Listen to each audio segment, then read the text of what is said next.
Bueno, les comparto el reglamento del curso. Hay que mantener en todo momento una actitud de respeto hacia el instructor, hacia los asistentes y hacia los administradores. Hay que mantener el micrófono y la cámara apagados durante la sesión. Para recibir una constancia de asistencia es necesario asistir mínimo al 80% de las sesiones, es decir, mínimo a 8 de las 10 sesiones que tuvimos. La lista de asistentes se descargará directamente de la plataforma Teams, es decir, que no es necesario llenar ningún formulario. Las sesiones serán grabadas y publicadas en el grupo de Teams con el fin de que los asistentes puedan repasar el contenido visto.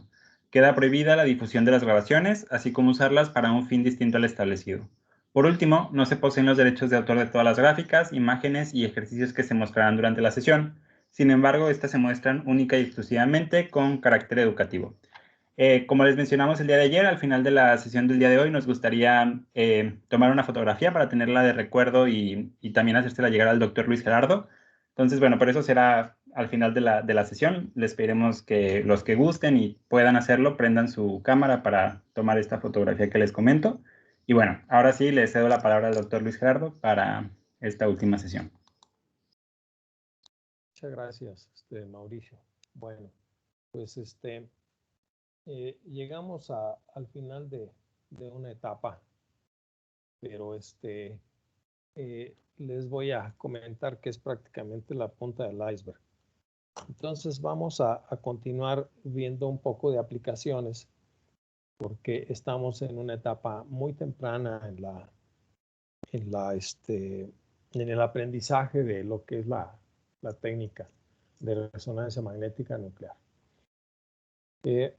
Hoy veremos algunos experimentos en 2 dimensiones y el potencial que estos experimentos tienen para apoyar en la elucidación estructural de una molécula, de un metabolito, de un compuesto orgánico en general. Son técnicas, algunas de rutina, otras no tan de rutina, pero en general esto les pone en un contexto muy general lo que usualmente hacemos para llegar a obtener la estructura de una molécula. Hay muchos otros experimentos, muchas secuencias de pulsos adicionales a las que veremos hoy y que dan información específica y que, pues bueno, en su conjunto, pues aportan información de una manera o de otra para llegar a entender, bueno, no solamente la estructura de la molécula, sino también las interacciones intermoleculares, interacciones intramoleculares, aspectos estereoquímicos, ya lo vimos un poco. En fin, vamos a ver primeramente cómo se genera la segunda dimensión. ¿Sí? Es muy interesante. Ustedes recuerdan que esto representa en la primera gráfica, en la parte superior, esta que está aquí, pues representa típicamente una secuencia de pulsos que consta justamente de 2 pulsos. Hay un tiempo entre los 2 pulsos. Ya vimos que en este tiempo, en este periodo, se codifica la información que vamos a observar en esta parte, que es el periodo de adquisición. Bien, y lo que nosotros hicimos con las secuencias anteriores o con los experimentos anteriores es que esto se repetía muchas veces. Recuerden que un solo pulso o un solo recorrido de la secuencia de pulsos quizá no genere la cantidad de señal necesaria. Y necesitamos repetir esto 1, 2 veces, 100 veces, 1000 veces, 2000 veces, etc. Todo depende de la cantidad de transientes que sean necesarios para que nosotros veamos el espectro de buena calidad. Que el nivel de ruido sea mínimo y que las señales estén bien definidas. Entonces, esto se repetía de manera constante. Vamos a delimitar el tiempo inicial, este tiempo T1, por estas 2 líneas punteadas de color rojo. Y bueno, vamos a completar cierto número de transientes con estas condiciones y luego la misma secuencia de pulsos, pero vamos a incrementar un poquito este tiempo entre los 2 pulsos y lo vamos a ir incrementando sucesivamente. Y a esto justamente le llamamos nosotros número de incrementos. Esto es muy importante en RMN bidimensional. Esta parte va a definir la resolución de la dimensión que vamos a crear, de la segunda dimensión que vamos a crear, o de la dimensión que vamos a generar de manera artificial. Entonces, cada uno de estos se va a repetir n-t veces, ¿sí? Hasta completar pues un número de incrementos. Vamos a poner un número para experimentos homonucleares, por ejemplo, típicamente pues unos 128 incrementos, ¿sí? Si este lo tenemos que repetir 4 veces y este 4 veces y este hasta llegar a 28, pues entonces pues vamos a tener un total de 128 por 4, que serían 512, ¿verdad? Bien, entonces los espectros en 2 dimensiones consumen una buena parte de memoria, una buena cantidad de memoria, porque mientras más incrementos va a ser mejor la resolución. En lo que llamamos nosotros primera dimensión, ahorita vamos a ver eso. Pero obviamente esto tiene un costo muy importante. Por lo regular, un experimento en una dimensión, este tiempo T2 es de 1 segundo, a veces 2 segundos. En un experimento en 2 dimensiones, este tiempo es muy corto, ¿sí? 0.2 segundos, 0.3 segundos, es muy corto y eso nos limita mucho la resolución. Recuerden que mientras más largo sea este FID o este tiempo de adquisición, la resolución es mejor, pero la sensibilidad disminuye. Si este tiempo es corto, la resolución va a ser mala, pero la sensibilidad se incrementa. Entonces, pues es cuestión de buscar un equilibrio entre el número de transientes y el número de incrementos. Pues evidentemente que esto va a estar directamente vinculado al tipo de experimento que vayamos a elegir. Un experimento homonuclear es un experimento que en una dimensión se observa el mismo núcleo que en la otra dimensión. Y cuando en estas 2 dimensiones el núcleo de observación es protón, pues bueno, son experimentos relativamente fácil o accesibles en poco tiempo, porque el protón nuevamente pues ayuda mucho a que la señal se observe con cierta facilidad. Bien, ¿qué le va a ocurrir a la señal? Después de que nosotros adquirimos y hacemos una transformada de Fourier, esta señal va a tener una intensidad variable. Aquí puede ir incrementándose y después disminuir, inclusive podría luego hacerse negativa, llegar a un máximo negativo, volver a recuperarse y volver a ser positiva y llegar a otro máximo positivo. Todo depende del número de incrementos que vayamos a imprimir. Y tenemos que dar una cantidad de incrementos suficiente para ver justamente esta oscilación en la intensidad de esa señal. Entonces, vamos a ver qué es lo que vamos a encontrar en un experimento en 2 dimensiones. T2 es típicamente el tiempo de adquisición y T1 es el incremento, digamos, que vamos a ir imprimiendo entre una adquisición con estas condiciones y otra y otra y otra. Es decir, vamos a tener, si aquí tenemos un 128 como número de incrementos, pues vamos a colectar 128 FIDs. Y esos 128 FIDs, pues podemos aplicarle la transformada de Fourier correspondiente. Primero se hace la transformada de Fourier en T2, ¿sí? Y al aplicar la transformada de Fourier primeramente en esta dimensión, pues tenemos lo que les mencionaba hace un momento, ¿sí? Una serie de picos que van incrementando, modulando su intensidad. Ajá. Con respecto al número de incrementos, se fijan que aquí ya está la transformada de Fourier en esta dimensión, pero podríamos hacer la transformada de Fourier en esta otra dimensión. ¿De acuerdo? Entonces, vamos a ver esa figura, ¿sí? Esa secuencia la podemos ver desde esta perspectiva, es decir, frontal, no de manera sesgada. Y en esa perspectiva, fíjense bien lo que observamos.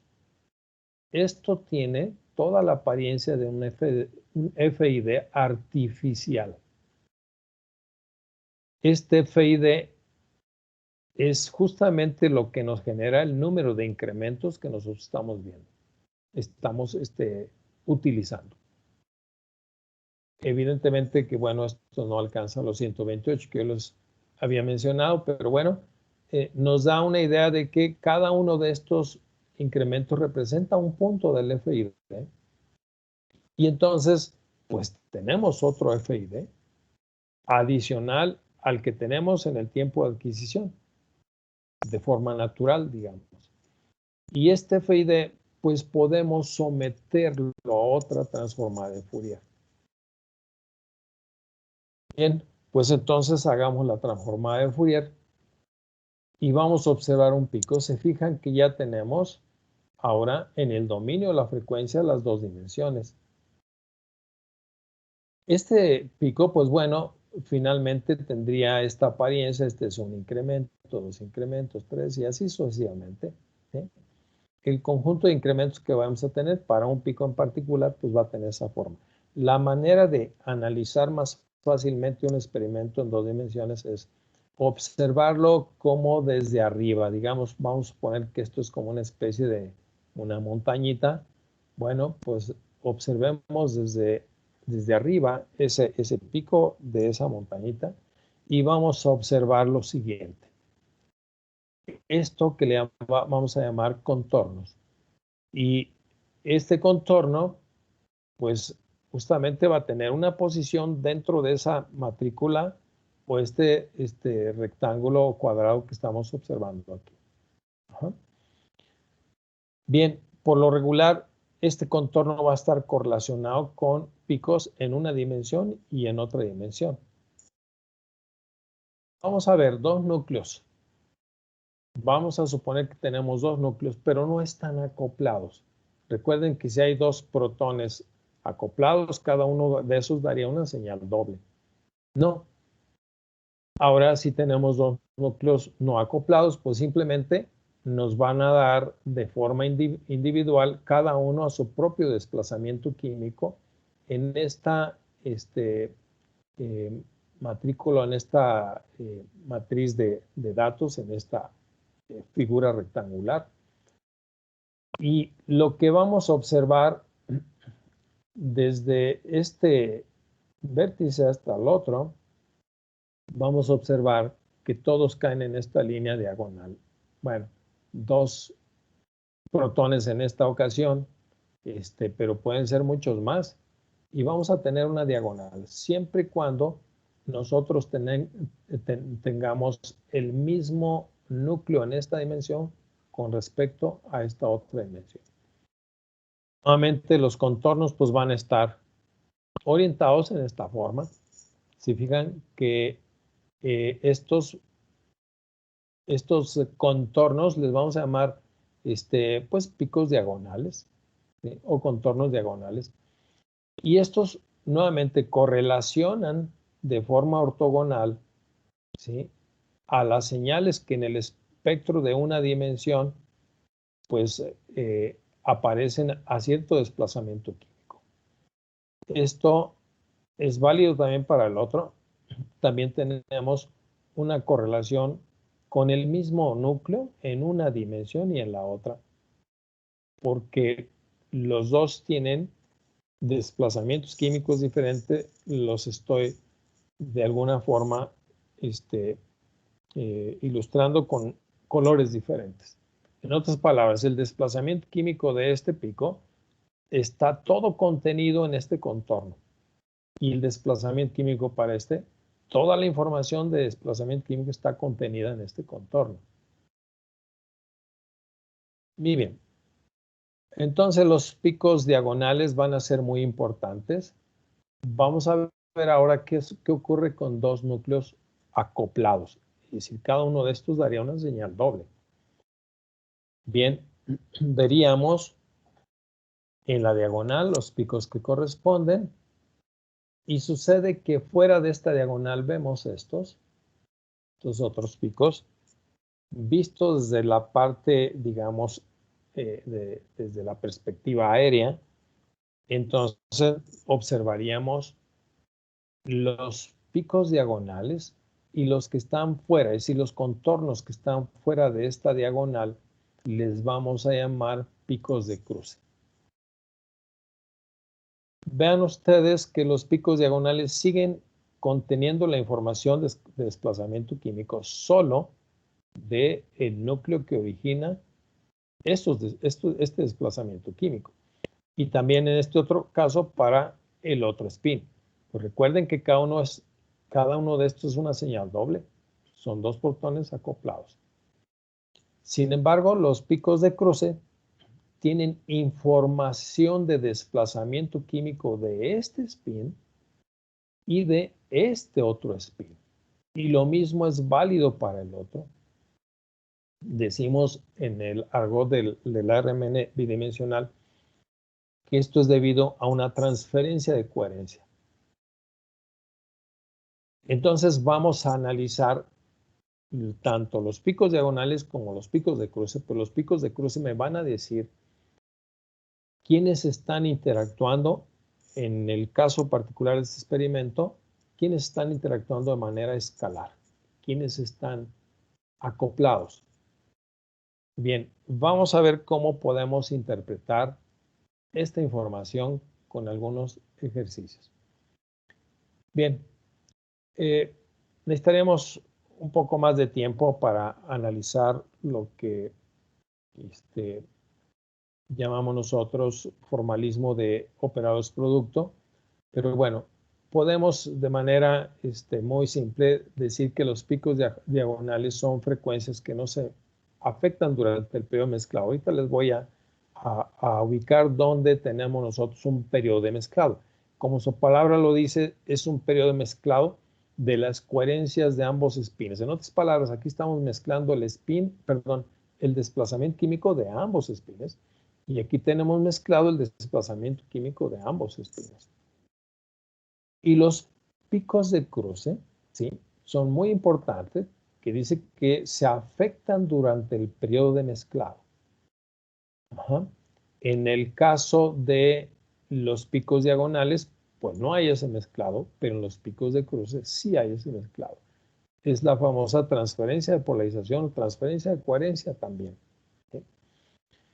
Entonces, como se lo mencioné, significa esto que una parte de estos spins contiene su propia información de desplazamiento químico y otra parte de esos mismos spins contiene información de desplazamiento químico del otro spin con el cual están interactuando escalarmente.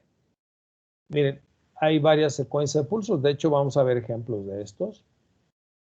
Son muy parecidas estas dos secuencias de pulsos, pero bueno, esta tiene solamente dos pulsos de 90. Pero en este caso, en el COSI, el último pulso es justamente un pulso de mezclado. En este experimento que llamamos NOE, si recuerdan el NOE, efecto nuclear Oberhauser, bueno, pues ahora lo vamos a analizar en dos dimensiones, el efecto nuclear Oberhauser. En este caso, este tiempo entre este pulso y este otro es justamente el periodo de mezclado. Y hay otro experimento parecido al COSI, pero vamos a ver que se extiende la comunicación spin-spin a una distancia más larga dentro de un fragmento molecular. Y ahora sucede que el periodo mezclado es un tren de pulsos que se da aquí con ciertas características, cierta potencia, cierta duración y con cierta fase. Entonces, estos periodos de mezclados, acuérdense que tienen como función transmitir información de un spin a otro, información de desplazamiento químico, información de acoplamiento escalar o información de interacción dipolar, como en el caso del Noesi, por ejemplo. Vamos a ver dentro de este conjunto de experimentos, primeramente los experimentos homonucleares. Y los experimentos homonucleares, se llama, el primero de ellos, COSI, es muy común, es muy fácil de interpretar y es el primero que vamos a observar. Bien, los acrónimos se construyen con algunas letras digamos, del nombre largo. En este caso, tomamos las dos primeras letras de correlation y la primera y la última de spectroscopy y generamos el acrónimo COSI. El COSI tiene una característica interesante que vamos a tener, como les decía, el mismo núcleo aquí que acá, ¿sí? Las señales que van a estar emitiendo o presentándose en esta dimensión van a ser del mismo núcleo que en la otra dimensión. Fíjense ustedes que, como ya lo vimos, si nosotros tenemos un spin que no tiene acoplamiento con nada, pues simplemente va a presentar pico en la diagonal. No va a presentar pico de cruce. Entonces solamente los picos de cruce van a tener acoplamiento escalar.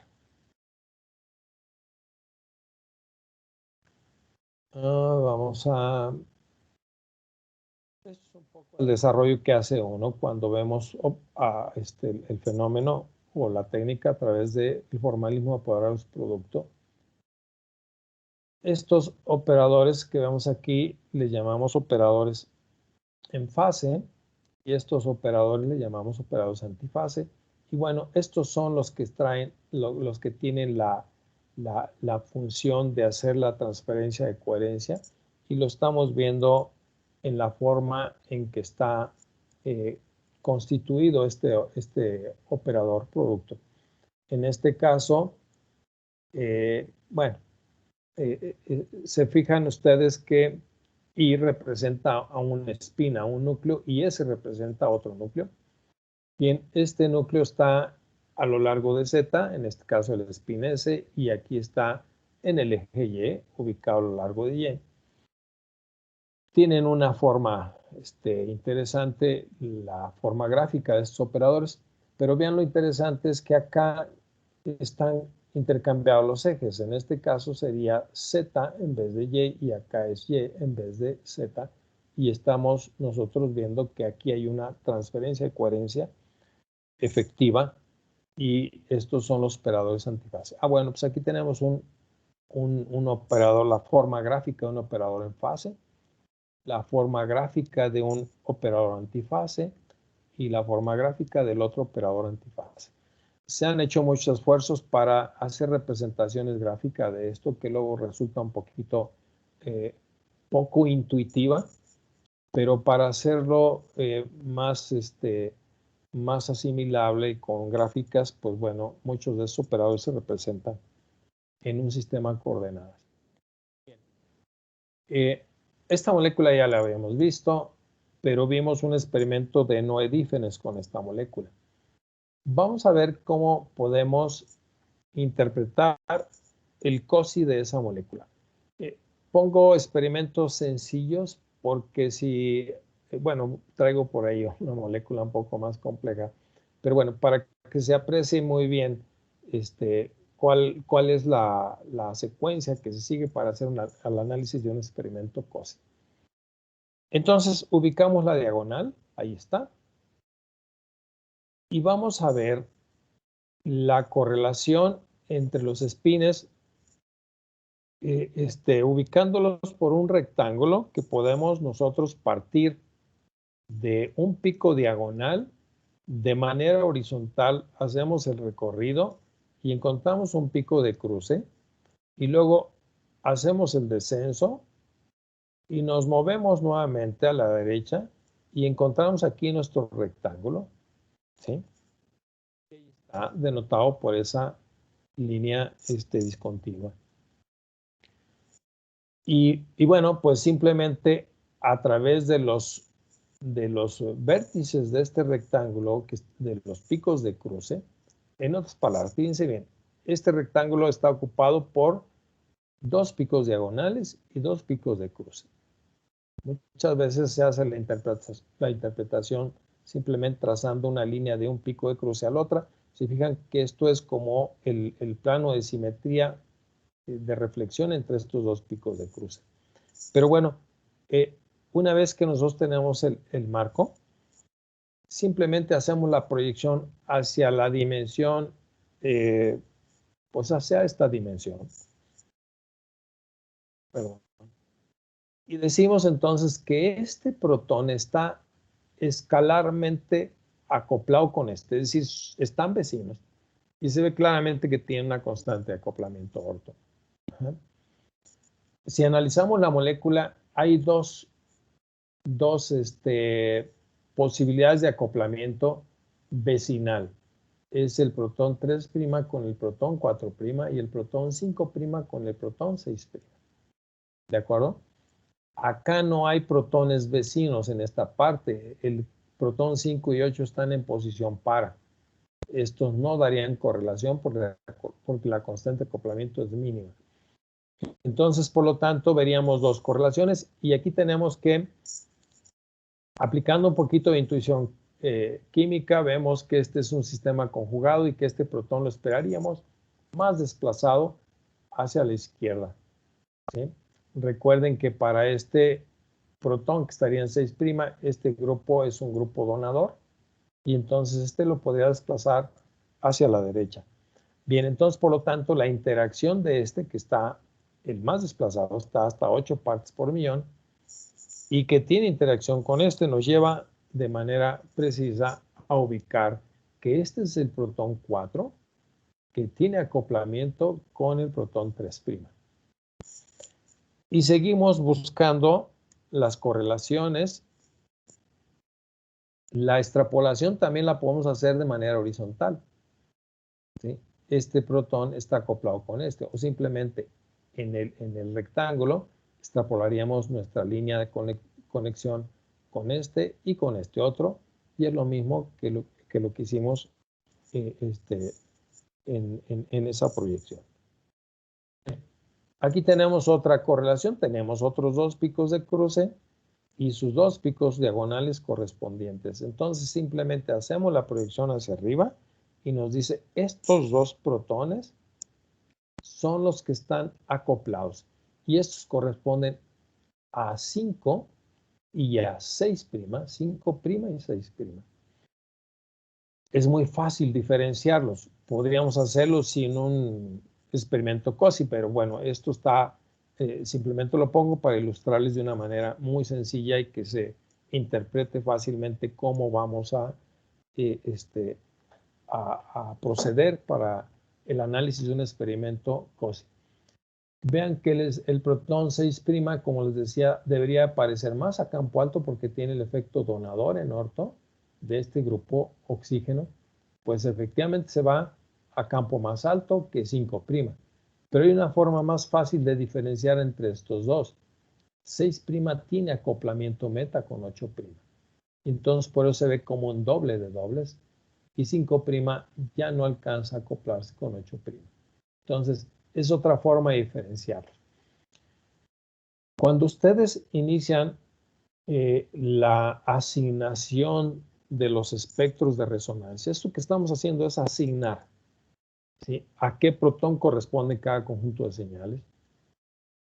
Pues bueno, tenemos que, si el espectro de protón en una dimensión es complejo, tiene muchas señales, pues procedemos con un experimento COSI, primeramente, y el COSI nos va a ayudar a hacer la asignación en protón. Una vez que tengamos la asignación en protón, pues nos va a resultar sencillo hacer la asignación de carbono 13 aplicando experimentos bidimensionales que vamos a ver un poquito más adelante. Muy bien, entonces el resto de los protones, por ejemplo, es una señal simple, pues solamente tiene diagonal, aquí hay otra señal simple, que solamente diagonal, y aquí tiene otra señal simple que solamente tiene pico en la diagonal. Muy bien, entonces, pues el resto de los espectros están asignados así. Ustedes se podrán preguntar, bueno, ¿y cómo supimos quién es H4, H8, H5? Hay experimentos heteronucleares que nos facilitan mucho la asignación de esos espectros. Pero también podemos usar, recuerden, ustedes, los fundamentos que ya aplicamos y que vimos sobre qué influye, cuáles factores son los que influyen en el desplazamiento químico. Se fijan que H4 está también conjugado con este sistema. Entonces yo esperaría que H4 apareciera más a campo bajo, más a la izquierda, que los otros dos protones, que 8 y que 5, y efectivamente este es H4. Y entonces, aplicando los criterios de desplazamiento químico, los factores que influyen, por ejemplo, este metoxilo, pues está activando a este protón H5. También tenemos 1H, es decir, este anillo está rico en densidad electrónica. ¿Sí? Tiene este otro grupo donador que sería más débil porque forma parte de este doble enlace, y este par de electrones se puede mover hacia acá o se puede mover hacia acá. En otras palabras, 5 es el que esperaría yo más a campo alto porque definitivamente está un anillo con mayor riqueza de densidad electrónica que este otro. Y efectivamente 5 es este y 8 es este otro. Bien.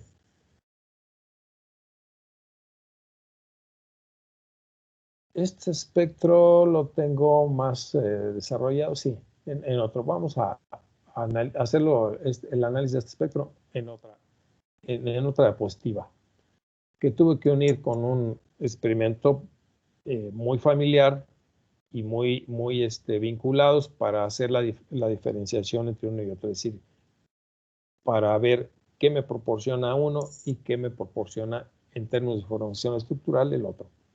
Bien. Este experimento, aquí está el acrónimo nuevamente,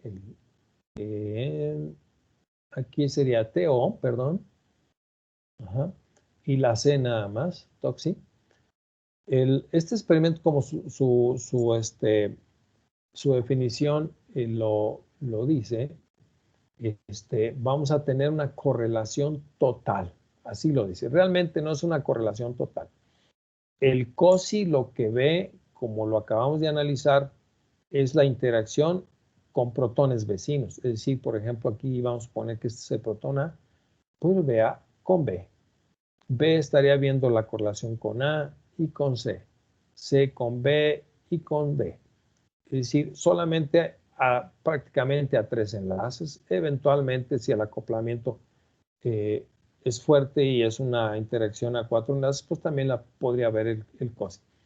Pero en el TOXI vemos correlación o transferencia de polarización del protón a B, y B le transmite a C información de A, ¿sí? Y C le transmite a D información de A. Es decir, podemos ver correlación a más larga distancia, ¿sí? Interacción de protón A con B, A con C, A con D. Y bueno, pues esto nos ayuda mucho. Lo interesante sería hacer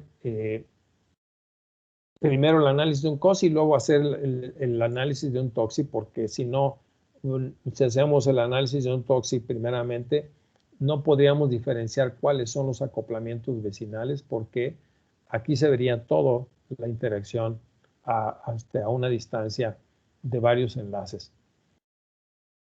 Bien, bueno, este es el tiempo de mezclado. Se fijan que es un tren de pulsos. Esto se conoce como spin lock. Lo que más o menos hace el spin lock, imagínense que tenemos el desplazamiento químico para estos 3 protones en zonas específicas de mi espectro. Lo que hace el spin lock es artificialmente hacer como que todos coinciden en un desplazamiento químico muy cercano. Y esto permite, recuerdan que protones que podamos acercar pueden generar acoplamientos fuertes, y esto generaría una especie de acoplamiento fuerte que permite entonces una transferencia de polarización efectiva a larga distancia. Este es un TOXI. Esta es una molécula bastante compleja.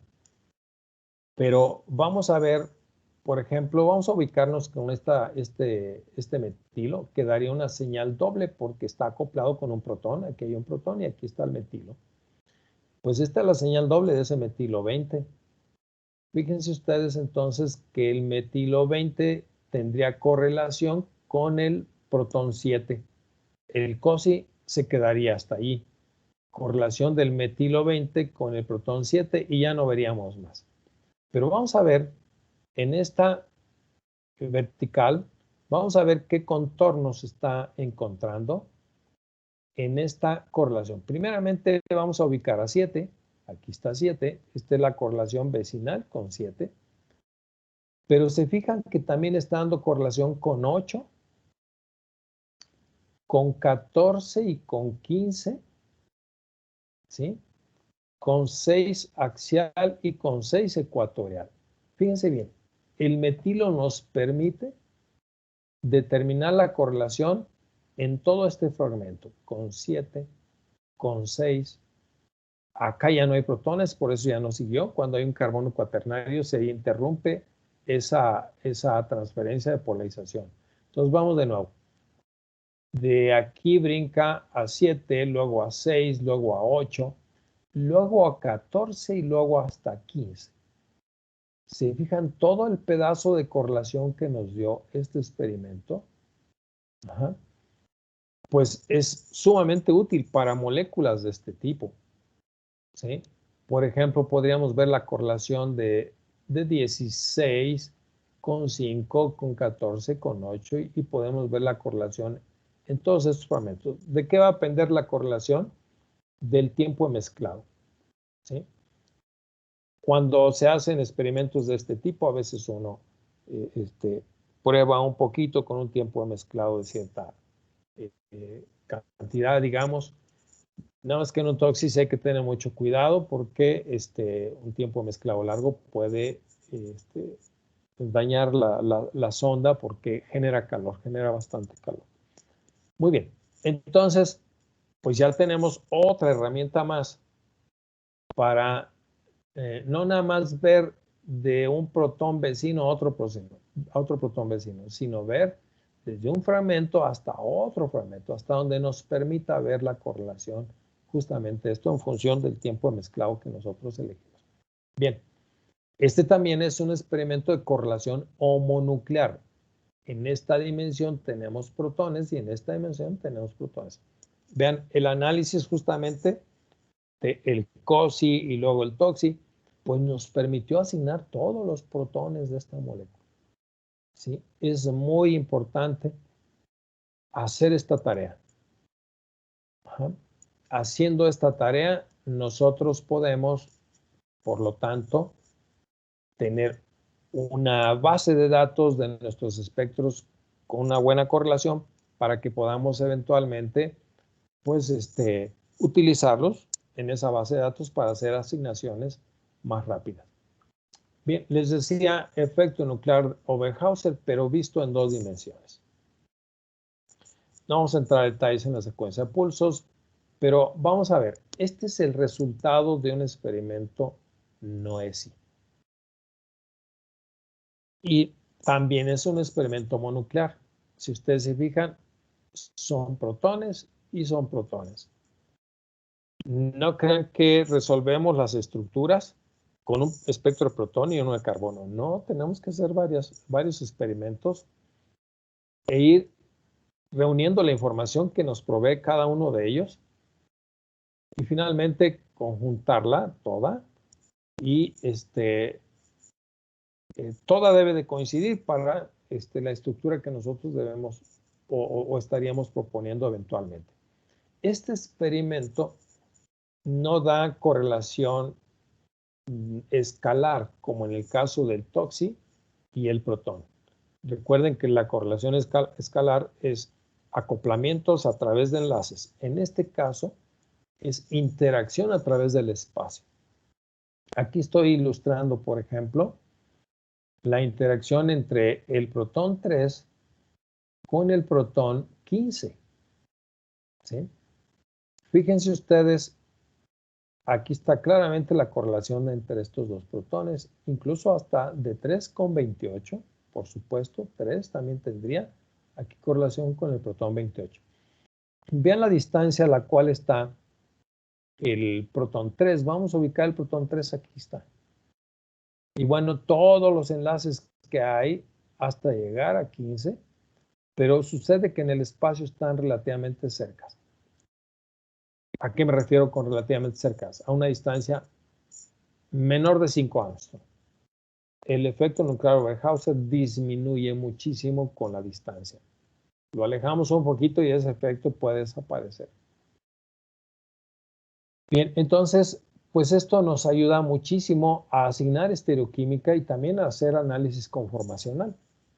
¿Sí? Nuevamente, un conjunto de experimentos que se llevaron a cabo para esta molécula en particular nos permitió asignar todos los protones, los espectros de protón en este caso, o de carbono 13 en los experimentos que correspondan para hacer la asignación de carbono 13 también. El experimento Noesi tiene color diferente, decimos que es un experimento sensible a la fase. Y se fijan que los diagonales, los picos diagonales tienen un color diferente a los picos, a los contornos, ¿no? Los contornos, los picos de cruce. Si el color es diferente, podemos tener la certidumbre de que la interacción es a través del espacio. Ustedes me pueden decir, pero aquí hay uno que no tiene color azul, sino tiene color igual que la diagonal. Bueno, estos podría ser interacción entre protones intercambiables. En otras palabras, señal ancha, característica de un OH, bien, pues sería la correlación con el otro oxígeno, oxidrilo, perdón, que estaría metido aquí en esta región. Es decir, estos picos de cruce de otro color nos dan información de la dinámica de la molécula y de intercambios químicos. Es sumamente útil este experimento del Noesi. De vez en cuando se introducen por ahí información de un toxi. El Noesi y el toxi, recuerdan que se parece mucho la secuencia de pulsos. Bueno, hay ese pequeño conflicto, pero sin embargo, haciendo el análisis cuidadoso, cuáles podrían ser interacciones escalares a larga distancia con un toxi y cuáles podrían ser interacciones a través del espacio, pues nos permiten diferenciar entre una y otra. Experimentos heteronucleares. Ya vimos 3 experimentos sumamente útiles para asignar los espectros y determinar la estructura de una molécula. En estos casos era un núcleo en una dimensión y el mismo núcleo en la otra dimensión. Ahora vamos a ver núcleos diferentes. Bien, bueno, esta es la secuencia de pulsos de un experimento que le llamamos HMQC. Esta es otra HCQC. ¿Y qué hacen estos experimentos? Bueno, se fijan que tenemos en una dimensión el espectro de protón y en la otra dimensión el espectro de carbono 13. Lo que vamos a ver en un experimento HCQC son las correlaciones entre carbonos y protones que tienen unidos directamente, es decir, correlaciones a un enlace. Por ejemplo, este protón, pues es el protón vinílico, es fácilmente diferenciable del resto porque aparece en la zona de protones vinílicos. Entonces, simplemente por su desplazamiento químico yo asumo que ese es H4. Y la correlación es muy simple. Bajamos en la vertical, ¿sí? Y si encontramos un pico de cruce, perdón, un contorno. Aquí no hay diagonal, ¿eh? No, como son una correlación heteronuclear, no habría diagonal. La diagonal solamente se presenta en experimentos homonucleares. Entonces, volvemos. De H4 descendemos, encontramos un contorno y nos movemos a la horizontal. Y decimos que como este es H4, por lo tanto, este es el carbono 4. Pueden ver ustedes que aquí C18 sería no tiene protones. C17 sería no tiene protones. C19, aparece aquí la constante de acoplamiento, en este caso en particular, es muy grande comparada a la constante de acoplamiento carbono-protón para el resto de los núcleos. Y no alcanzamos a ver la correlación. Tendríamos que hacer una variación ahí en la medición. Normalmente ponemos el valor de la constante de acoplamiento promedio para un enlace en 140 Hz. Y todo lo que esté cercano a 140 Hz pues nos va a dar estos contornos. Pero la constante de acoplamiento carbono-protón es de 250 Hz. ¿Sí? Es mucho más grande y bueno, si quiero ver esa correlación, puedo modificar un poco ese valor de la constante de acoplamiento y ya lo voy a ver. Pero bueno, es fácilmente reconocible dentro de esta estructura.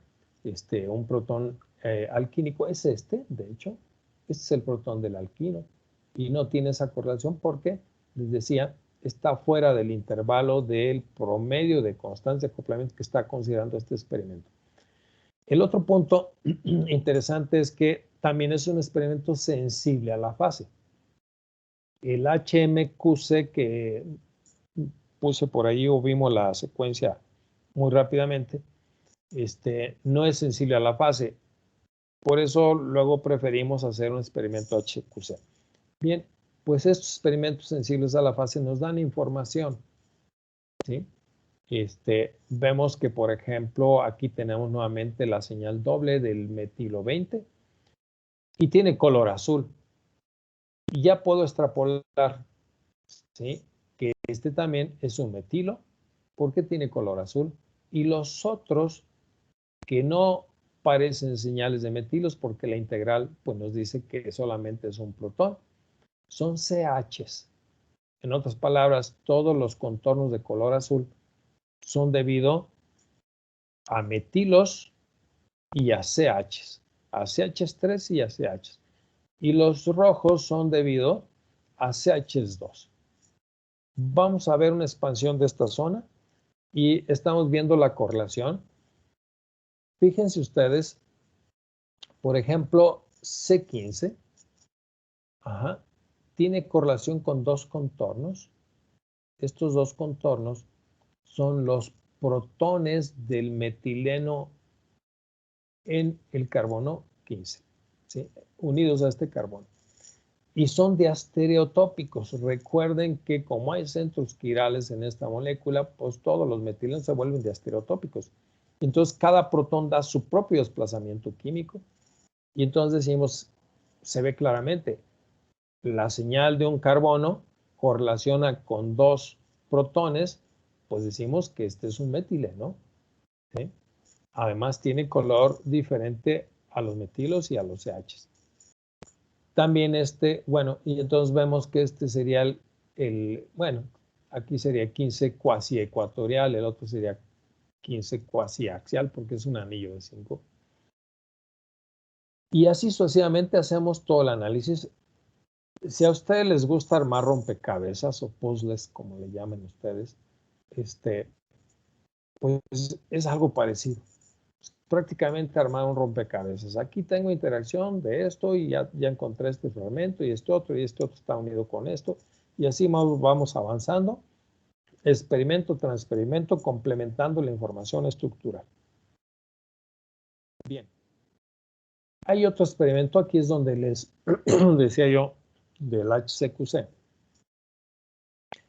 Y el experimento que les dije, lo vamos a analizar después, comparado con el HCQC. Esta es la vainillina. ¿Sí? Extrajimos por ahí vainillina, de vainilla, por supuesto. Y bueno, aquí les pongo el experimento HCQC. Si recuerdan, acabamos de ver que en un experimento HCQC vemos la correlación a un enlace entre carbono y protón. Pero este experimento es sumamente útil porque nos ve correlaciones a 2 enlaces y a 3. Y por lo regular está optimizado para ver principalmente correlaciones a 3 enlaces. Cuando tenemos nosotros un sistema aromático, las correlaciones a 3 enlaces se ven de manera muy muy intensas y son las que dominan esencialmente en el diagrama que vemos. A ver, vamos entonces a analizar. Se fijan, estoy ilustrando aquí esencialmente la parte aromática. Es 1, 2, 3, 4, 5, 6 señales que corresponden a estos 6 carbonos. Pero tenemos 3 carbonos con protones, protón 2, protón 5 y protón 6. Y si tenemos 13 H's. Se fijan que solamente nos da 3 contornos con el dominio en la frecuencia de protón. Pues entonces esto nos dice que estos son los protones, los carbonos que tienen protones unidos directamente. Aquí está uno, aquí está otro y aquí está el otro. Y aquí hay uno que no tiene correlación, ¿sí? Por su tamaño podemos nosotros intuir que son carbonos cuaternarios. Y entonces, ¿cómo hacemos para diferenciar el carbono 3 del 4 y el carbono 1? Ah, pues este experimento es extraordinariamente útil para diferenciar los carbonos cuaternarios.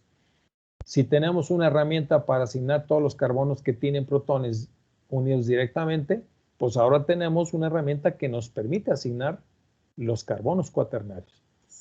Miren, vamos a hacer un análisis muy simple. Ok, aquí tenemos un protón, un OH, y este OH sucede que tiene correlación con este carbono, tal como nos lo está demostrando esa línea punteada, discontinua. Muy bien, entonces decimos que este protón tiene correlación a un enlace con el oxígeno, 2 enlaces, 3 enlaces, con 5. Por lo tanto, decimos que ese protón, ¿sí?, tiene interacción con este carbono a 3 enlaces, por lo tanto este es C5. Ya lo podríamos haber asignado aquí, miren, este sería el protón 5, pues este es carbono 5. El protón 6 está metido y sobrepuesto con 2, pues este es C6 y el otro es C2, ¿sí? Entonces, aquí asignamos los carbonos protonados y aquí vamos a asignar los cuaternarios. Ustedes me pueden decir, pero este no es cuaternario.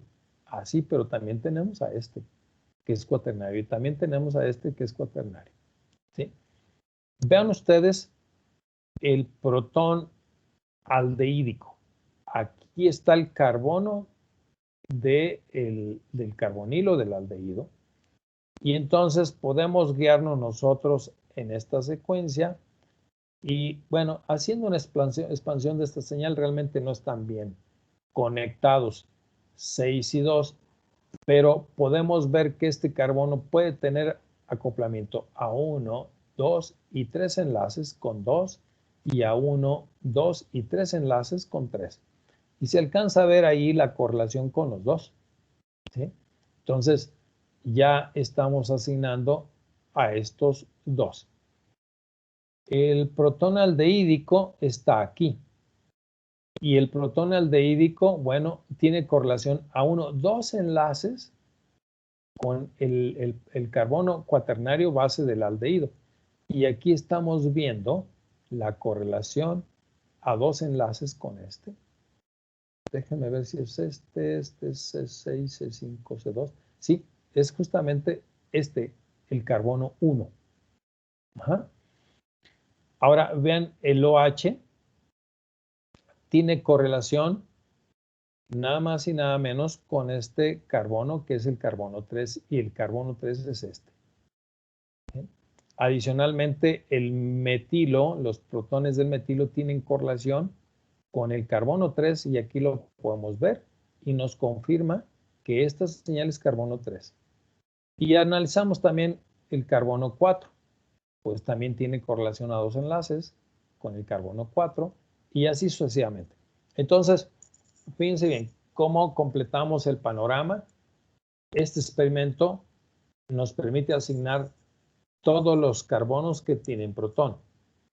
Y este experimento nos confirma incluso carbonos que tienen unidos con protones, pero que tienen enlaces, perdón, acoplamiento a 2 o 3 enlaces, pero sobre todo los cuaternarios. No podemos evitar un experimento HMBC, ¿sí? Cuando tenemos nosotros que determinar carbonos cuaternarios. Hace algún tiempo nosotros aislamos una molécula muy interesante que tenía muchos carbonos cuaternarios, y lo hicimos justamente, antes no había la secuencia HMBC, había un equivalente que se llamaba COLOC, y bueno, pues logramos hacer la asignación de muchos carbonos cuaternarios, una molécula muy interesante que tiene un efecto tóxico, causa parálisis ascendente y bueno, lo produce una planta. Esta planta da un fruto que los niños se comen en zonas de regiones cálidas, semidesérticas, son del género Karwinska. Y bueno, analizamos la planta y encontramos justamente algunos de los compuestos. Este experimento no es heteronuclear, es un experimento homonuclear. Pero si ustedes tienen tiempo de máquina, ¿sí? Y quieren jugar con el espectrómetro y tienen una buena cantidad de muestra, pues curiosamente el acrónimo dice inadequate, pero bueno, es un experimento que refleja todo lo contrario al acrónimo, ¿sí? Pero bueno, dice un experimento de transferencia de cuánto doble, ¿sí? A la abundancia natural, ¿sí? Increíble, es decir, a ver, vamos a ver qué es lo que hace este experimento. Lo que va a hacer es ver la interacción entre dos carbonos 13 vecinos. Recuerden que un carbono 13 es complicado, muy complicado verlo en abundancia natural, ¿sí? Es decir, 1%, 1.1%. Y dos carbonos 13, pues el 1.1% del 1.1%. Entonces, pues no lo vemos, por eso necesitamos mucho tiempo de máquina para que podamos observar este experimento. Bueno, es acoplamiento a un enlace carbono 13, carbono 13. Es un experimento mononuclear. Tenemos en esta dimensión carbono y en esta otra dimensión también carbono. Se hace no está como el COSI. Recuerdan que en el COSI trazábamos un rectángulo y nos íbamos de una diagonal a otra, 45 grados. Tiene una corrección de ese ángulo de 45 grados y se corrige de forma horizontal. Ahorita lo vamos a ver cómo podemos interpretar esto. Bien, las constantes de acoplamiento entre dos carbonos 13 vecinos, si la hibridación es SP3 andan aproximadamente entre 35, para SP2 en 70, y para SP nuevamente crece mucho, porque recuerden que la distancia de enlace se acorta. Y si la distancia de enlaces corta, la comunicación escalar es muy buena. Vamos a ver entonces cómo podemos analizar un experimento inadecuado. La estrategia que yo sigo, vamos a asumir que es una molécula desconocida. Bien, pues entonces yo numero las señales. 1, 2, 3, 4, 5 de manera secuencial. De izquierda a derecha o derecha a izquierda, como ustedes quieran, pero la número de manera secuencial. Y entonces, pues ya partimos del carbono 1. Y en el carbono 1 vamos a ver qué contornos encontramos en la vertical con el carbono 1. Estas dos señalitas que ven aquí son justamente la constante de acoplamiento carbono 13, carbono 13. Ajá. Muy bien, se ven todos como un par de señalitas, todas más o menos de la misma magnitud. Pero bien, trazamos entonces una línea vertical para cada una de estas señales y vemos con qué contornos están interactuando, están haciendo intersección. Ajá. Muy bien. Entonces ahora vamos a partir del carbono 1. Y del carbono 1 vamos a trazar líneas horizontales desde un contorno y a ver con cuál contorno nos ubicamos de manera horizontal. ¿Sí? Y aquí vemos que realmente hay una conexión con este carbono y hay conexión con este otro carbono. Entonces, Partimos C1. Acuérdense, es una numeración arbitraria. Yo simplemente le puse un número consecutivo y estoy analizando ahora el carbono que da la señal 1. Y el carbono 1 tiene interacción con el carbono al cual tiene numeración 3. Si lo vemos a través de esta horizontal. Posteriormente vemos que también tiene interacción con el carbono numerado o la señal del carbono numerada como 2. ¿Sí? Entonces, carbono 1 está unido al carbono 3 y al carbono 2. Terminamos con el carbono 1 y nos vamos ahora con el carbono 2. Evidentemente, pues que ya encontramos esta conexión con el carbono 1. Pero vamos a ver con quién más está conectado. Sucede que tiene conexión con el carbono 7. ¿Sí? Y también tiene otra conexión más con el carbono etiquetado como 6. Ajá. Y así sucesivamente encontramos a 3. Ya vimos que está unido a 1, pero está unido a alguien más porque aquí hay un contorno. Y encontramos que es con el carbono 5. ¿Se fijan que estamos construyendo el esqueleto de la molécula? Vamos a continuar. ¿Sí?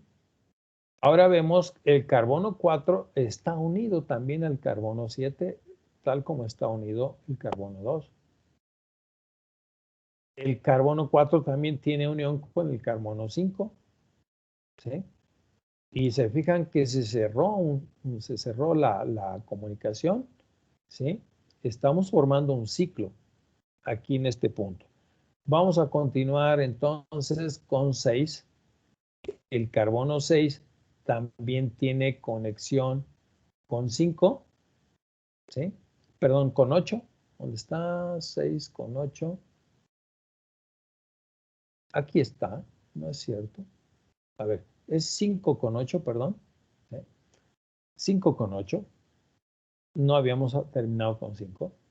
Bueno, 5 con 4 ya lo habíamos visto. Aquí está, 5 con 4. Y también habíamos visto 5 con 3. 5 con 3. Y la otra interacción entonces es 5 con 8. Realmente cuando ustedes ven tres contornos así, significa que tiene unidos 3 carbonos. Cuando encontramos 3 contornos en la vertical. Vamos con 6. Y 6 me dice que está unido a 10. ¿Sí? También está unido a 9. Y bueno, la unión también con 2, ya lo habíamos visto. Y finalmente las otras correlaciones, pues ya las habíamos encontrado. ¿Sí? Y se fijan que ya encontramos la conectividad carbono-carbono. Si nosotros reordenamos esta molécula, pues bueno, vamos a tener el esqueleto de la molécula, es decir, la estructura, al final de cuentas. Ajá. ¿Qué tenemos que hacer? Adicionalmente, pues miren, ¿por qué aparece este carbono 1 en 70 partes por millón? Pues porque tiene unido un oxígeno. Recuerden que esa es la zona de carbonos base de oxígeno.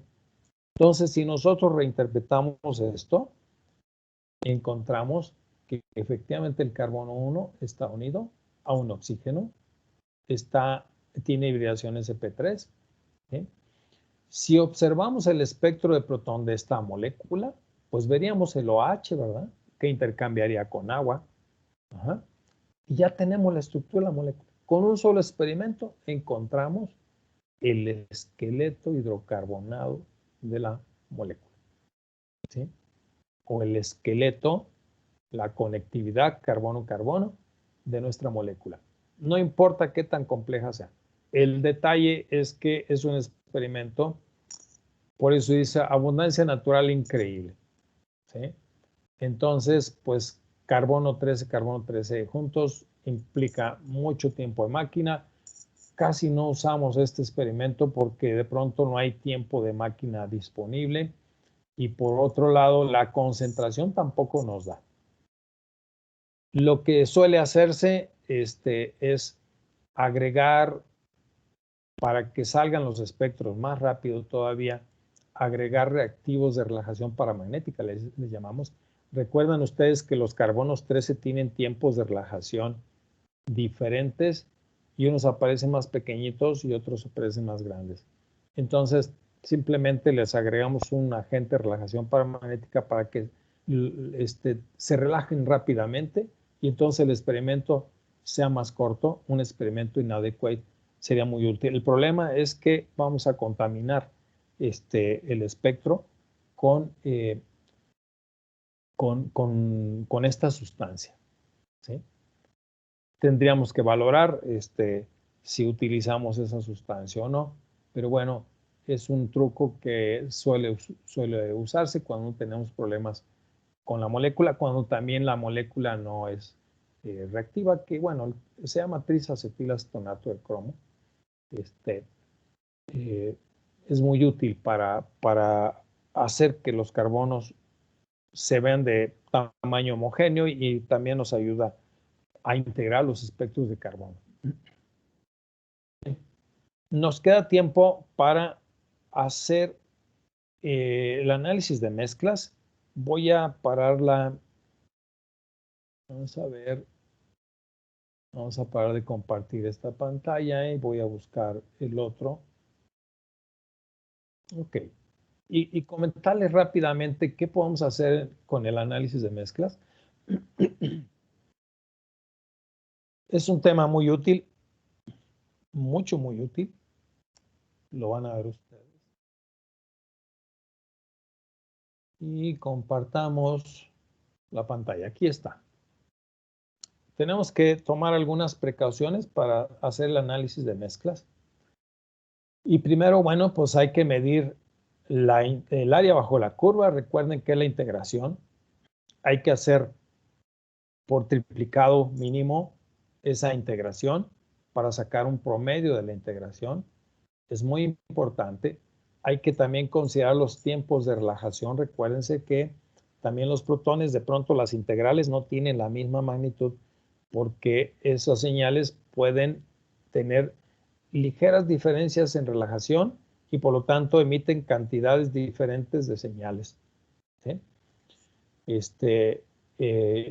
Magnitud diferente de señal. Entonces, por lo tanto, tenemos que asegurarnos de, en el tiempo de preparación, ¿recuerdan? Esperarnos el tiempo suficiente para que los espines regresen todos al estado alfa y tengamos entonces una integración más exacta. Bien,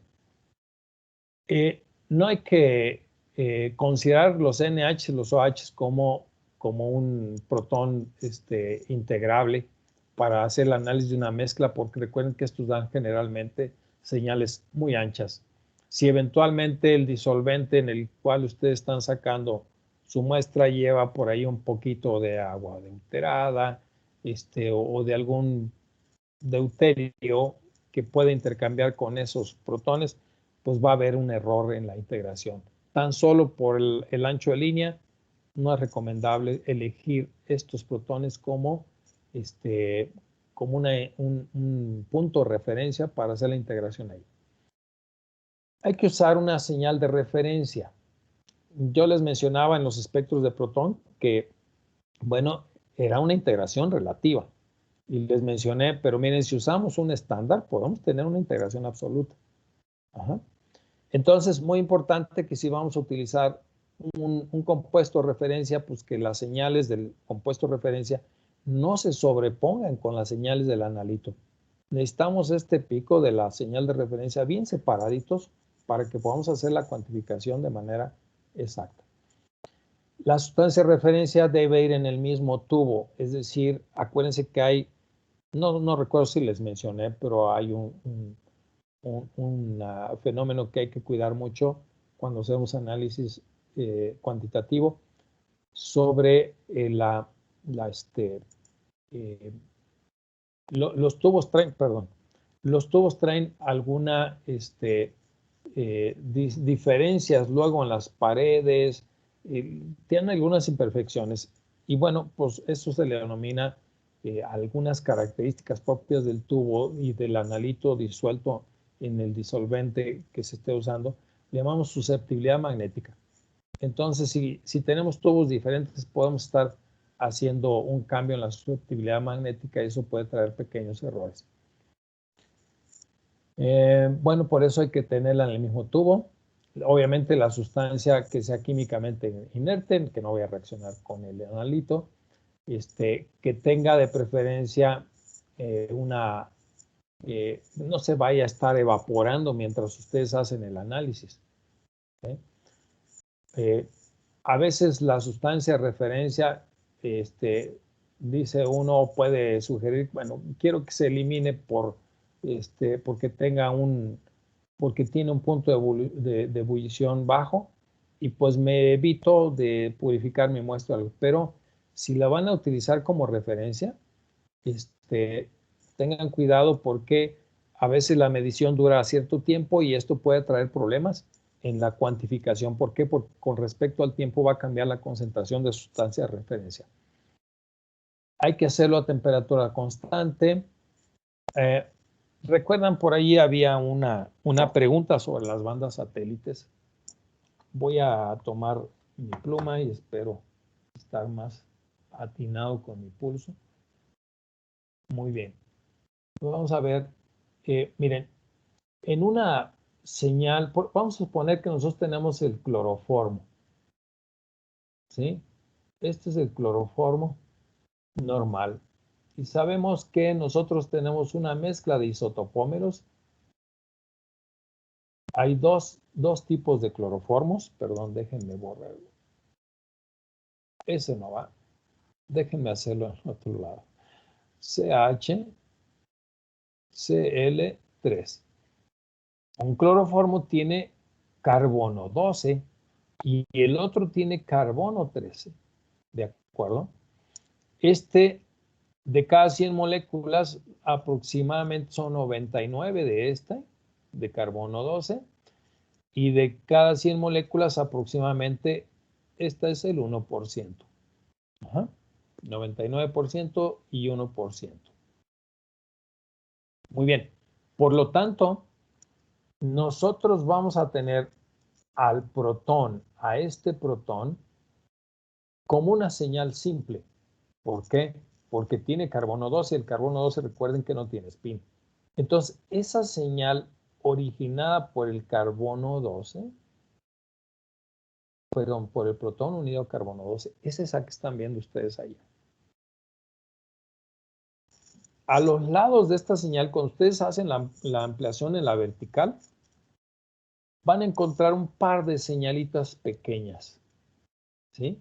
Y cada una de estas señales tiene una intensidad de 0.5 y 0.5 de intensidad con respecto a la otra que mide 99% y 0.5% y 0.5%. Entonces, por lo tanto, esta señal es una señal doble. Ajá. Esa es la constante de acoplamiento entre este protón y el carbono 13. Como esta molécula existe en 1%, pero se parte en dos porque tienen acoplamiento entre ellos dos, por eso decimos que es 0.5% y 0.5%. Esas son las famosas bandas satélites. Cuando hacemos análisis cuantitativo, de preferencia podemos integrar nada más la señal central y dejar fuera las satélites. Pero existe técnicas en el espectrómetro de Varian o de Agilent, la técnica, recuerdo que se llama B-Level Decoupler, algo así, nos permite desacoplar los protones unidos a carbono 13, de tal manera que estos dos picos colapsan en el pico central, todas las señales, y ya nos da el 100% de protones de estas dos isotopómeros, ¿sí? Hay trucos interesantes que se hacen para tener análisis cuantitativos precisos. Y una opción es, vamos a quitar esa constante de acoplamiento para que esas bandas satélites se unan a la banda central y tener a todos los protones que vamos a integrar juntos. Muy bien. Entonces, a eso espero haber contestado la pregunta que quedó pendiente por ahí con banda satélite. Muy bien. Rápidamente vamos, y nos quedan unos cuantos minutos. Miren, se puede determinar el peso molecular de una muestra desconocida. Las integrales son muy precisas en los equipos modernos. Antes no había tal precisión o tanta precisión. Los equipos están diseñados actualmente para hacer análisis cuantitativo. Es más, hay una técnica en resonancia que se llama QNMR, RMN cuantitativa. Ajá. Y bueno, pues se utiliza muchísimo. Hay protocolos bien establecidos para hacer RMN cuantitativa. Entonces, miren, aquí estamos usando una sustancia de referencia y aquí tenemos nosotros las señales del analito, ¿sí? Y la señal de referencia, de preferencia que sea una señal simple, ¿recuerdan? Y que esté separada de las señales del analito. Bueno, pues usamos un compuesto aromático aquí. Entonces tenemos la integral del estándar, el peso molecular, pues lo conocemos nosotros, del estándar, el número de protones que origina esta señal, y por otro lado, el peso de muestra que vamos a utilizar. Hay que ser muy cuidadosos y hacer una pesada muy exacta de la muestra. Y bien, les muestro aquí un ejemplo muy simple. El estándar es el paradiclorobenceno. Y la muestra que tenemos aquí es una muestra desconocida. Entonces dice aquí determina el peso molecular de una muestra que presenta señales. Ustedes lo hacen con calma, tendrán la grabación, ya lo podrán hacer con calma. Entonces utilizamos nosotros la fórmula y simplemente sustituimos. ¿Sí? ¿Qué es 34? La integral del estándar, que es 3. ¿Sí? Pues el número de protones de mi analito. Estamos tomando la señal de este metilo. Asumimos que esto es un metilo. Aquí está la integral 3. Bien, la cantidad de muestra de la muestra problema. ¿Sí? El peso molecular de mi estándar, la intensidad de la integral que yo elegí para hacer la determinación, el número de protones del estándar son 4, los que originan esta señal, multiplicado por la cantidad de muestra que yo utilicé del estándar, que son 15 miligramos. Pueden hacer el desarrollo y les va a dar el peso molecular de la muestra. ¿De acuerdo? Bien, pues esa es la forma en que se procede para hacer justamente la determinación del peso molecular de esa sustancia, pues problema.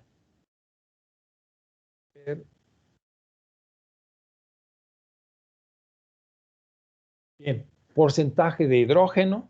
También podemos tener el porcentaje de hidrógeno. La fórmula es esta. Es muy útil para ver, sobre todo en lípidos, ver el número de insaturaciones que pueda haber, cuántos dobles enlaces podamos tener. Esta es la fórmula. Como andamos en tiempo y andamos cortos. Esta es la fórmula y simplemente pues ir sustituyendo de acuerdo a la fórmula. Vamos a usar nuevamente un estándar para cuantificar cantidades de muestras. Siempre hay que utilizar el estándar, recuerden. Vamos a medir las integrales correspondientes, aplicamos nuestra fórmula y ya tenemos el índice de saturación o el porcentaje de hidrógeno que tiene esa molécula o ese analito. Muy bien. Determinación cuantitativa de mezclas binarias. Esto es interesante porque aquí tenemos una mezcla de dos componentes. Se fijan que es el bromuro de propilo, de N-propilo, y bromuro de isopropilo. Muy bien. Pues hay que asegurarnos de que nosotros vamos a hacer la cantidad, a determinar la cantidad relativa de esas dos componentes. Y tenemos que asegurarnos de que estamos eligiendo las señales de una de las moléculas y la señal de otra molécula. En este caso, pues estamos viendo que este metileno daría una señal triple porque tiene un metileno vecino.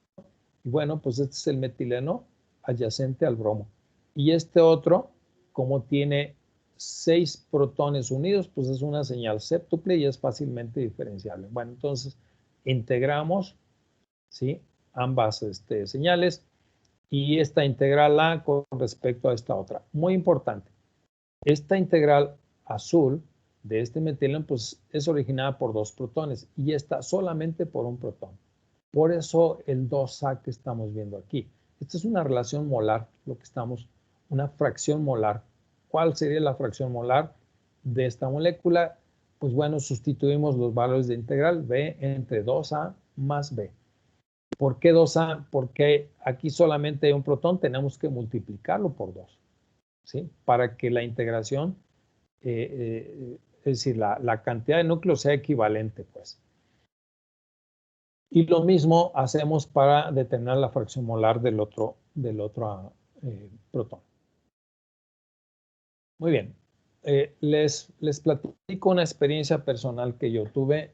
Hice esta reacción. Una empresa que fabricaba papel aquí en México me regaló acetato de vinilo yo necesitaba este compuesto. Es lacrimógeno, por cierto, para hacer alguna reacción. Entonces, se hizo esta reacción, bromo en tetracloruro de carbono, y bueno, pues se hace una bromación. Con metanol simplemente se sustituye, es una reacción muy simple. Y sucede que al momento de sacar yo mi relación de peso que estaba metiendo, la cantidad de moles, pues yo estaba obteniendo un rendimiento de 123%. En otras palabras, estaba violando la ley de la conservación de la materia, ¿no? Sería formidable que pudiéramos crear materia en una reacción. Bueno, pues algo no checaba, ¿sí? Entonces, la fórmula para determinar el peso molecular la utilicé y despejé el peso que yo debería esperar para esta molécula. Bien, pues se hizo los cálculos respectivos, utilicé nuevamente esta molécula como referencia, la cantidad de muestra, y bueno, tenía como referencia esta integral. Bueno, también todas las integrales, aquí tenemos que este protón da una señal, este protón acetálico da una señal triple, y pues da una señal doble y una señal simple para los 2 metilos porque son químicamente equivalentes. Muy bien. Entonces, estos eran los números. Y finalmente, bueno, al sustituir en esta gráfica, pues encontré que el peso que yo eventualmente debería haber tenido son 23 gramos reales, lo que yo estaba obteniendo, pero sucede que estamos teniendo 30 gramos de analito más tetracloruro de carbono. Miren, el tetracloruro de carbono me estaba haciendo una travesura. Este compuesto es líquido y traía tetracloruro de carbono en la reacción, entonces lo destilé, pero destiló un poco de contaminante de tetracloruro de carbono. Entonces, por lo tanto, encontré que había un 23% de tetracloruro en mi solución. Eso me estaba dando justamente un porcentaje más alto de lo normal. Entonces, pues es sumamente útil para esto. ¿Cómo corroboré que yo tenía tetracloruro de carbono? Pues saqué el espectro de carbono de mi muestra, que yo supuestamente estaba pura. Como no tiene protones, pues no se veía un protón, pero sí tiene un carbono. Y efectivamente al sacar el espectro de carbono, pues ahí ve la muestra de tetracloruro de carbono.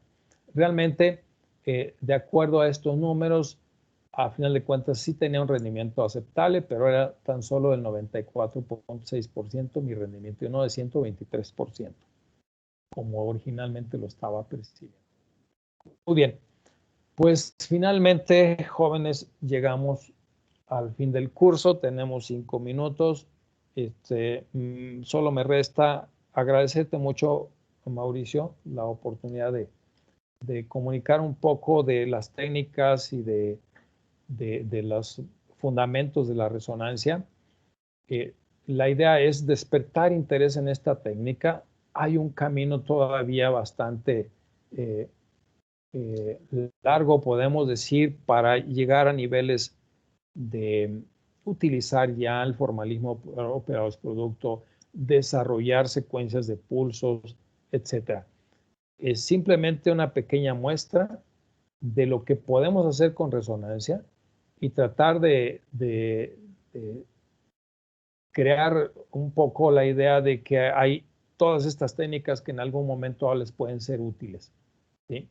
No necesariamente tienen que volverse expertos en resonancia, pero sí eventualmente saber que la resonancia les puede apoyar, les puede ser útil en algún proyecto en el cual ustedes pudieran estar involucrados.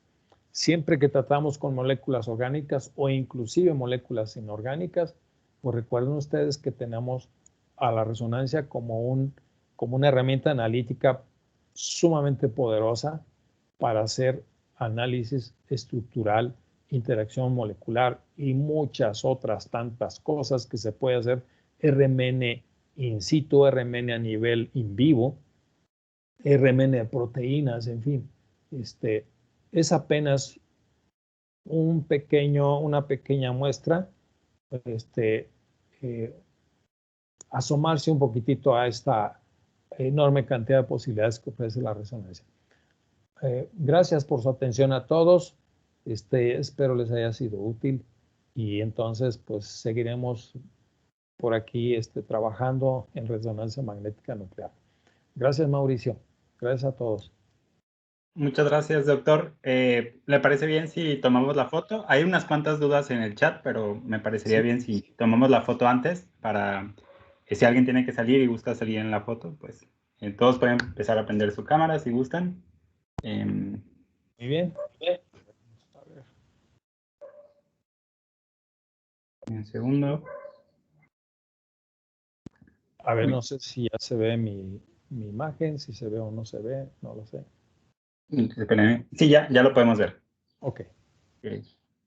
Gusto a todos, qué bueno la cara. Denme un segundo, voy a modificar para que se vean más de 9 personas, porque listo, ya se está cargando. Ok, ahí va. Esperen que se terminen de cargar todas. Muy bien.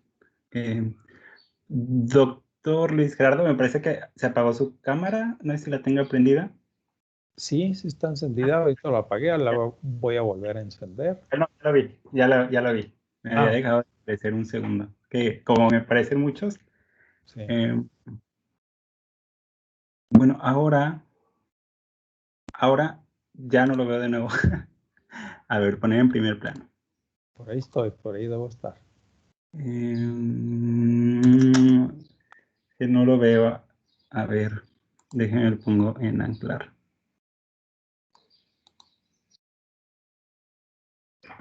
Si tiene encendida su cámara, ¿alguien lo puede ver?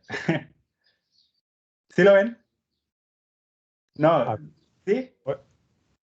Vuelvo a apagar y encender. A ver. Sí, Apagué, muy bien. Sí. Y vuelvo a encender. Y yo sí me veo. Aparentemente. Ok, a ver. Déjenme ver si puedo. Ok, sí, igual es que creo que en mi pantalla justamente no aparece. De todas, justamente no aparece. Entonces, si alguien, voy a tomar la foto yo también, pero si alguien puede tomarla y me la manda que salga el doctor, pues excelente. Pero bueno, ahora sí vamos a contar, todos sonrían. A la cuenta de 3 vamos a tomar la foto y si alguien me apoya, alguien que le aparezca el doctor Luis Gerardo me apoya tomando igual la foto, pues genial. Ahí va, ¿eh? 1, 2, 3. Listo, ya quedó. Bueno, pues muchas gracias a todos por su asistencia, muchas gracias por prender su cámara para esta foto. Y bueno, ahora sí, doctor, como le comenté, hay unas cuantas preguntas en el chat. Vamos a contestarlas antes de entregarle el reconocimiento, si le parece bien. Adelante. Sí, muy bien. Igual comentarles, ya descargamos la lista de asistentes por si alguien tuviera pues que salir en este momento, pero bueno, ya está descargada. Muchas gracias por enviar la foto. Ok. Diana Carolina Restrepo pregunta, ¿cuánta es la cantidad mínima de muestra para realizar un inadequate? Depende del peso molecular. A ver, vamos a suponer que tenemos un peso molecular promedio de 300, 400. Si ustedes pueden contar con unos 60 u 80 miligramos y con un par de días de adquisición de máquina, pueden abreviar un poco el tiempo si esos 60 o 70 miligramos de muestra no les es muy útil, pues agreguen el agente de relajación paramagnética para que les permita acortar el tiempo de adquisición, ¿sí? Observar las señales más rápidamente. Entonces, pues más o menos de ese orden, unas 24 horas de adquisición para una molécula de, como les decía, promedio 300, 400 peso molecular.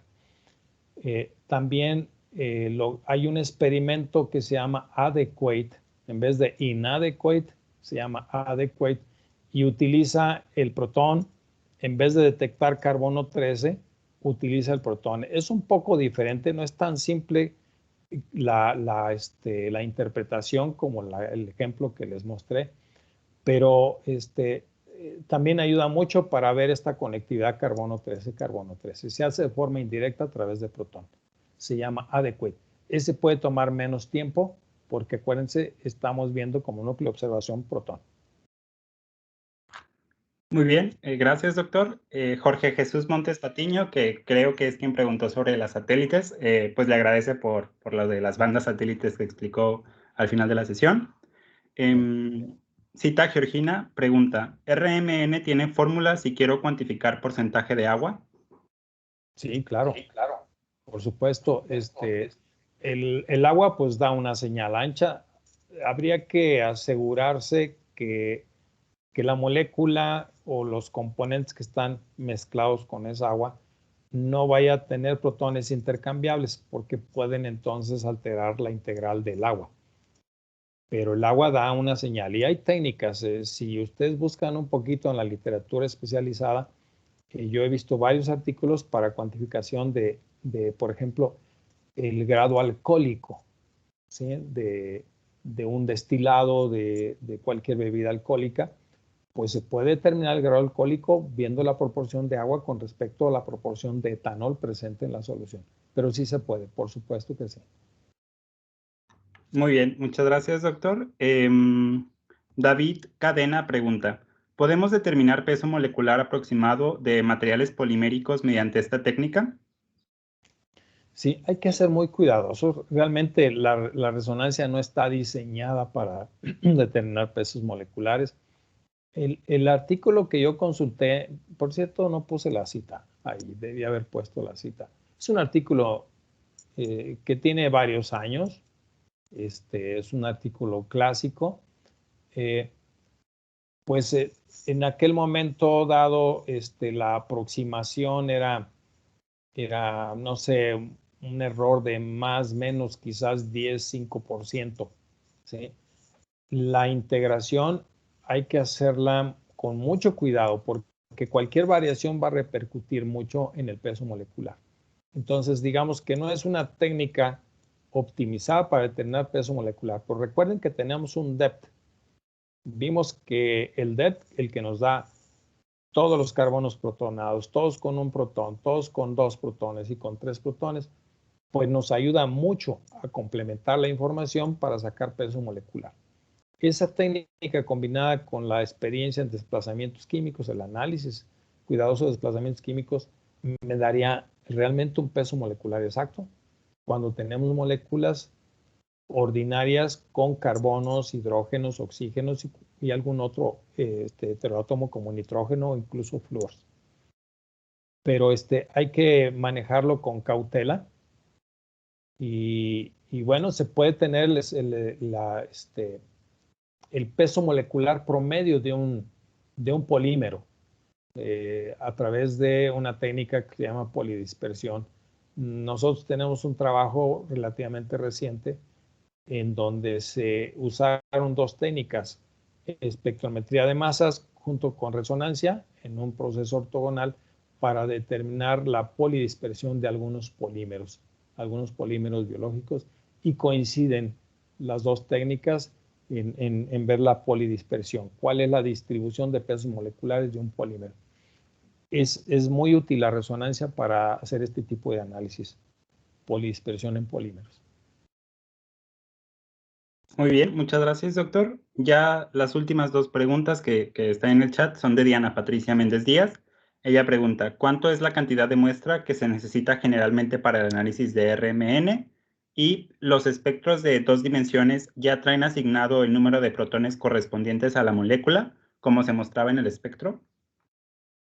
Sí, primeramente, la cantidad de muestra para un experimento típico de rutina de protón, por ejemplo, pues depende de la frecuencia del espectrómetro. Si tú tienes acceso a un espectrómetro de 300 MHz, pues a lo mejor unos 5 miligramos, 10 miligramos es suficiente y en media hora tienes un buen espectro de protón. Pero si vas a adquirir carbono 13, pues te vas a tardar más tiempo. Acuérdense, el carbono 13 es más difícil de observar. Si tú tienes acceso a un espectrómetro de 600 MHz, con esa misma cantidad de muestra para esa misma molécula, pues entonces las cosas van a resultar mejor. Tu tiempo de adquisición podría disminuir para tener un espectro comparable en términos de intensidad o relación señal-ruido.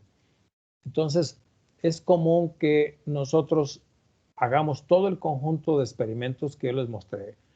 Un protón, un carbono, un COSI, un TOXI, un HSQC, un HMBC, un NOESI, con unos 30 miligramos de muestra, es más que suficiente para sacar todos estos experimentos en un tiempo relativamente rápido. A veces una noche de adquisición y ya tenemos a la mañana siguiente el conjunto de datos que vamos a ir interpretando.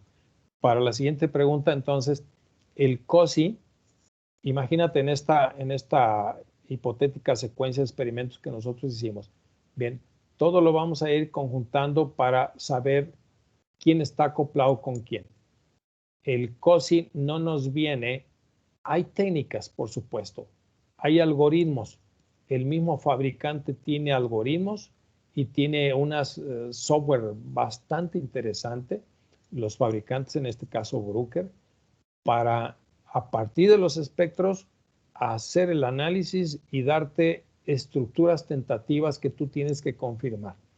Está avanzando muchísimo esta opción de interactuar con software especializado para facilitarte la tarea y hacer la determinación de la estructura de un compuesto en un tiempo mucho más corto. Sin embargo, recuerden que el programa pues, sigue ciertas reglas. Hay que confirmar lo que podamos hacer de manera automática, hacerlo de manera personal y corroborarlo por el método clásico. ¿Sí? Todo ayuda, pero no hay que confiarse. Muy bien, doctor. Muchas gracias. Era la última pregunta. Ya el resto de los mensajes que llegaron son de agradecimiento y felicitaciones. Igualmente nosotros le damos las gracias por este curso tan enriquecedor. Para todos los asistentes les comentamos, este es un curso que fue posible gracias a la disposición del doctor, a sus atenciones. Es un curso pues gratuito y pues la verdad, muchas gracias, doctor, por esa disposición que siempre nos ha mostrado para poder difundir estos conocimientos sobre la técnica de RMN. Y ya últimamente nos resta entregarle un reconocimiento de nuestra parte. Comparto mi pantalla. Muy bien, gracias. Me parece que ya lo está viendo.